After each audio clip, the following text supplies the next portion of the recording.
আজকে তোমাদের সাথে শেয়ার করব একটা হাই রিচ প্রোটিন মিল।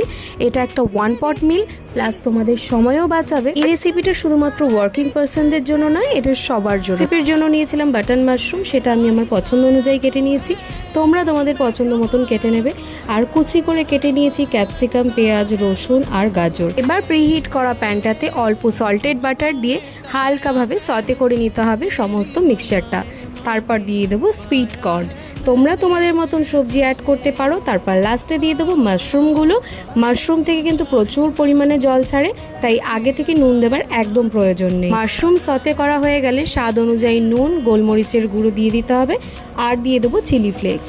এবার দিয়ে এগুলো আবারও নাড়াচাড়া করব, আর দিয়ে দেবো মিক্সড হার্ব। তোমরা এই রান্নাতে চিকেন চাইলে অ্যাড নাও করতে পারো, তবে আমি একটু চিকেন দিয়েছিলাম প্রায় 100 গ্রাম মতো। চিকেনটা ততক্ষণ সতে করতে হবে যতক্ষণ না চিকেনটা ভালোভাবে কুক হয়ে যাচ্ছে, কারণ এরপরের স্টেপগুলোতে কিন্তু আর চিকেন সেদ্ধ করবার মতন কোনো দরকার পড়বে না আমাদের। এরপর দিয়ে দেবো খুব সামান্য পরিমাণে ফ্রেশ ক্রিম, তোমরা চাইলে দইও দিতে পারো। চিকেন সেদ্ধ হতে এমনিতেই বেশিক্ষণ সময় লাগে না, এই প্রসেসটুকুতেই কিন্তু আমাদের চিকেন পুরোপুরি সেদ্ধ হয়ে যাবে। আরেকটা জিনিস কি তোমরা নোটিস করে দেখেছো, আমি কিন্তু কোনো এক্সট্রা অয়েল বা বাটার কিন্তু আর পরে ইউজ করিনি, তবে তোমরা চাইলে সেটার পরিমাণ বাড়াতে বা কমাতে পারো। আর এতে এক্সট্রা করে দেওয়ার কিছু নেই। এবারে আমি দিয়ে দেবো সেদ্ধ করে রাখা ভাত। আমি ব্যবহার করেছিলাম বাসমতি চাল। তোমরা ঘরে যে চালের ভাত খেয়ে থাকো তোমরা সেই চালের ভাতের ব্যবহারই করতে পারো। ভাতটা একটু ঝরঝরে করে নামাবে, কেননা মিক্সিংটাও ঝরঝরে ভাতেই খুব সুন্দর হয়। ভালো মতো রাইসটা মিক্সিং না করতে পারলে আবার রাইসের টেস্টটা কিন্তু তোমরা পাবে না।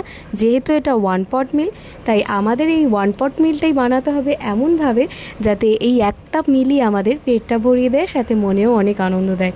তবে হ্যাঁ, তোমরা কি কিছু নোটিস করলে, আমি দিয়েছিলাম চিজ। চিজটা তোমরা তোমাদের পরিমাণ মতো বা তোমরা যতটা খেতে পছন্দ করো সেই অনুযায়ী দেবে। আমি দিয়েছি এখানে 3টে চিজের স্লাইস, সেটা দিয়ে রাইসটাকে ভালো করে মিক্স করে নামিয়ে নেব। এই চিজি গার্লিক চিকেন মাশরুম রাইসটা একটু চিজি হয় খেতে, তবে দুর্দান্ত খেতে হয়। সবাই খুব ভালো খাবে। তোমরা অফিসের লাঞ্চে নিয়েই যেতে পারো। একদিন বানিয়ে অবশ্যই খেও কিন্তু। চলো টাটা।